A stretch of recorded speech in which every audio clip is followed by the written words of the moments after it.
Hello students, আজকে তোমাদের যে টপিকটা নিয়ে আলোচনা করব, গত দিন আমরা শুরু করেছিলাম একটা কবিতা, I will go with my father a ploughing. তার লাস্ট পার্টটা আজকে আমরা পড়ব। দেখো, শুরু করছি। বলছে I will go with my father A sewing. তাহলে দেখো, প্রত্যেকটা এই ভার্বের আগে এ বসানোর কারণটা আমি আগের দিন বলেছিলাম যে একটা দীর্ঘ সময়ের কথা বলছে। তা সো মানে হচ্ছে কি বীজ বপন করা বা বীজ রোপণ করা, প্ল্যান্টিং, SOW। এ সো থেকে সোয়িং, এ সোয়িং। তো কবি এবার বলছে আমি আমার বাবার সাথে বীজ বপন করতে যাব। কোথায় যাবে? To the red field by the sea. To the red field, আচ্ছা ফিল্ড মানে কি মাঠ, রেড মানে লাল, লাল মাঠে যাবে। তো লাল মাঠে কি যাওয়া যায়? অ্যাকচুয়ালি মাঠটাকে বোঝাচ্ছে না, মাটির রঙটাকে বোঝাচ্ছে। ঠিক আছে, লাল মাটিতে যাব, বাই দ্য সি, সাগরের পাশে। And the rooks and the crows and the starlings will come blocking after me. দেখো, এখানেও অনেকগুলো পাখির নাম বলছে।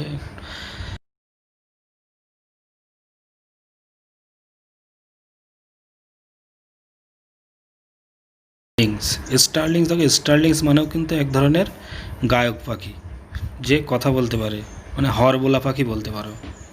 Will come blocking after me, যারা আমার পিছু নেবে, আমার পিছু পিছু আসবে। ঠিক আছে।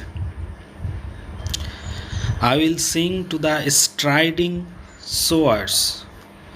দেখো, সো মানে হচ্ছে বীজ বপন করা, আর যারা বীজ বপন করে, বীজ বপনকারী, তাদেরকে বলছে সোয়ার।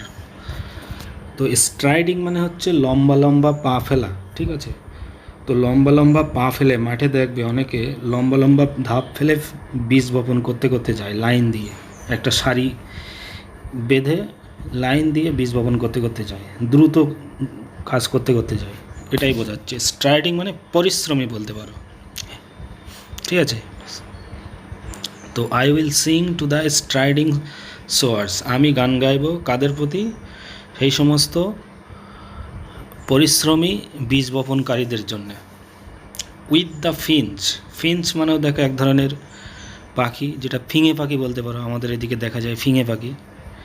ফিঙে পাখির সাথে on the greening slow, green মানে সবুজ, গ্রিন থেকে greening adjective.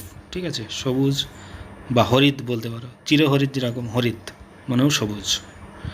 On the greening slow, slow মানে কি ধীরে ধীরে, তাহলে ক্রমশ বা ধীরে ধীরে সবুজ হয়ে ওঠা মাঠে ফিঙে পাখির সাথে আমি পরিশ্রমী শ্রমিকদের জন্য বা পরিশ্রমী বীজ বপনকারীদের জন্য আমি গান গাইব। এটা কবি বলছেন। And my father will sing the seed song, এবং আমার বাবা কি গাইবে? বীজ বপন করার গান গাইবে। That only the wise main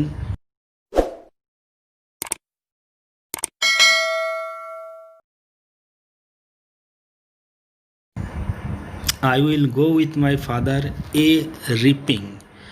দেখো, রিপিং কথাটা এসছে রিপ থেকে। রিপ মানে হচ্ছে কি, রিপ কথার অর্থ হলো ফসল কাটা আর কি। ঠিক আছে।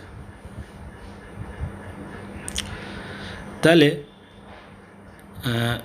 এটা কি বোঝাচ্ছে? রিপ থেকে রিপিং, ফসল কাটতে, হারভেস্টিং বলতে পারো। ঠিক আছে। তাহলে আমি আমার বাবার সাথে যাব ফসল কাটতে, মানে কি অনেক সময় ধরে কাটবে, সেই জন্য এ রিপিং কথাটা ব্যবহার করা হয়েছে। To the brown field by the sea, দেখো বাদামি রঙের মাঠে, অ্যাকচুয়ালি তো বাদামি রঙের মাটিকে বোঝাচ্ছে। ঠিক আছে, মাঠটা নয়, মাটি। আমরা তো অনেক কবিতা আলোচনার আগেই বলেছিলাম যে ফসল বা বীজ বোনার সময় মাটির রং লাল হবে, আর ফসল কাটার সময় মাটির রং বাদামি হয়ে যাবে। তাই বলছে বাদামি রঙের মাঠে এবং সমুদ্রের পাশে। And the geese and the crows and the children will come blocking after me. Geese মানে কি? রাজহংসী। ঠিক আছে, রাজহাঁসের ফিমেল, মানে এটা বলতে পারো যে এর নিয়ারেস্ট মিনিং বলতে পারো ফিমেল সোয়ান। ঠিক আছে, SWAN, ফিমেল সোয়ান, রাজহংসী। তো রাজহংসী, ক্রোজ, পাতিকাক অ্যান্ড দ্য চিলড্রেন, এবং শিশুরা will come blocking after me, সবাই মিলে আমার কাছে ভিড় করবে। ঠিক আছে, মানে কবি কবিকে বোঝাচ্ছে, আর কি কবি বলতে যাচ্ছে সবাই আমার সাথে ভিড় করবে। I will sing to the tan faced রিপার্স। Tan faced মানে হচ্ছে প্রখর রৌদ্রে মুখ পুড়ে যাওয়ার মতো অবস্থা আর কি, সানবার্নড বলতে পারো, রোদে পোড়া চামড়া, ঠিক আছে। তো আমি গান গাইবো, কবি এবার কাদের জন্য গান গাইবে? To the tan faced রিপার্স। Tan faced এটা হচ্ছে একটা adjective.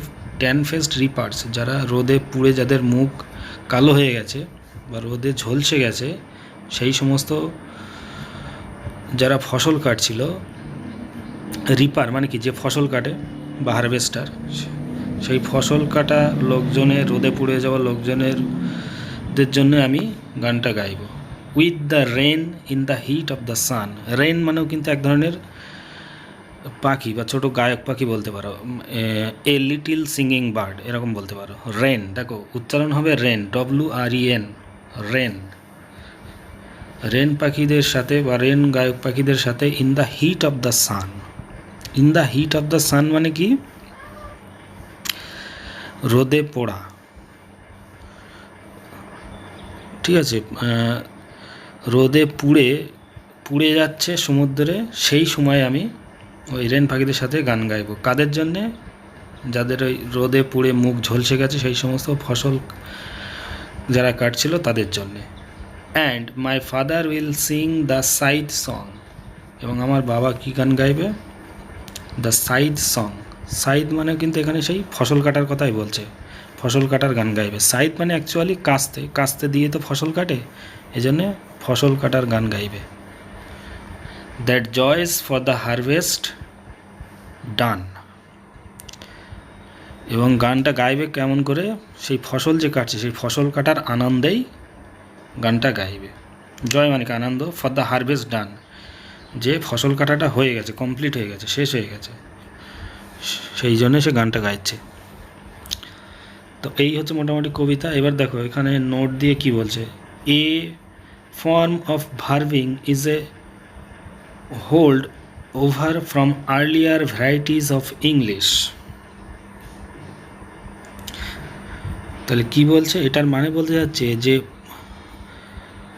Earlier varieties of English মানে পুরোনো দিনে যে ইংরেজি যে ব্যবহার করা হতো, ইংরেজি শব্দগুলো যে ব্যবহার করা হতো, সেখান থেকে এই এক ধরনের একটা ক্রিয়ার রূপ বলতে পারো, ভার্বের একটা রূপ। But it is a familiar two modern readers from nursery rhymes both old and modern. বলছে ইট ইজ এ ফ্যামিলিয়ার, এটা হচ্ছে পরিচিত। কাদের কাছে পরিচিত? টু মডার্ন রিডার্স, আধুনিক পাঠকদের কাছে পরিচিত। ফ্রম নার্সারি রাইমস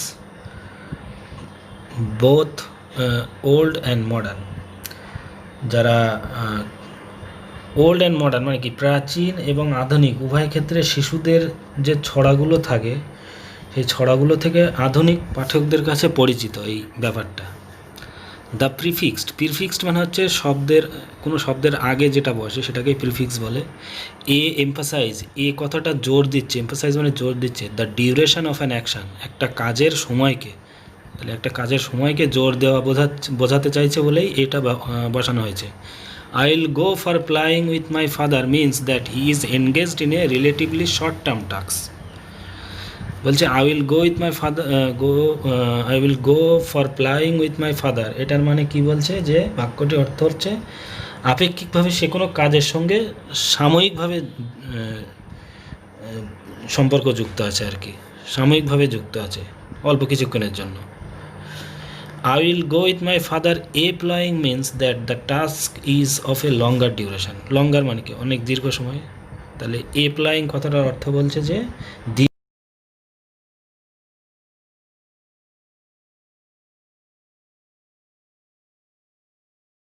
ইংলিশ মানেগুলো অবশ্যই এগুলো মুখস্থ করবে, মানে বুঝে মুখস্থ করবে।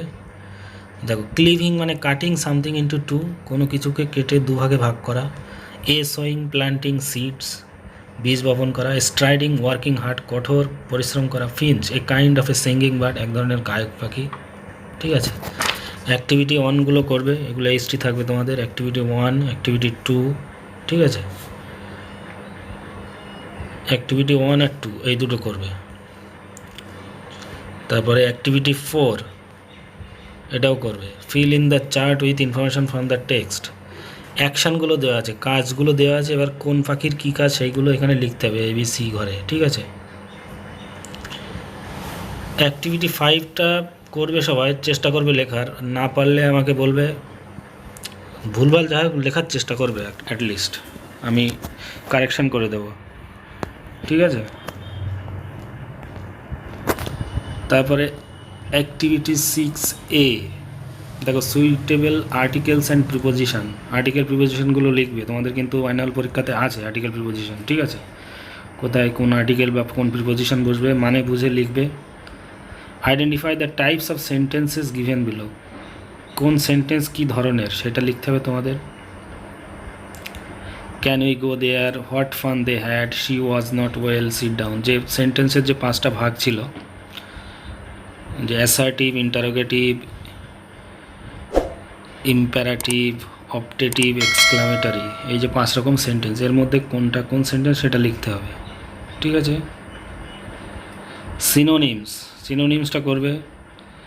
Gathering in a group, not foolish, persons with plant seeds, thing used to reap corn, এগুলো মানে বুঝে লিখতে হবে, ঠিক আছে। সমর্থক শব্দ বুঝতে না পারলে লিখবে, অবশ্যই আমি জানিয়ে দেবো না পারলে। 7 বিটা কী বলছে, match the following words in column A with their opposites in column B। আচ্ছা, বিপরীত শব্দ, কোন টাকার বিপরীত শব্দ সেটা লিখতে হবে, উল্টোপাল্টাভাবে সাজানো আছে, ঠিক আছে। তো এই পর্যন্ত লিখবে, আর বুঝতে না পারলে অবশ্যই বলবে। আজকের টেস্টের মধ্যে কোনো অসুবিধা থাকলে, সো আজকের ক্লাসে পর্যন্তই।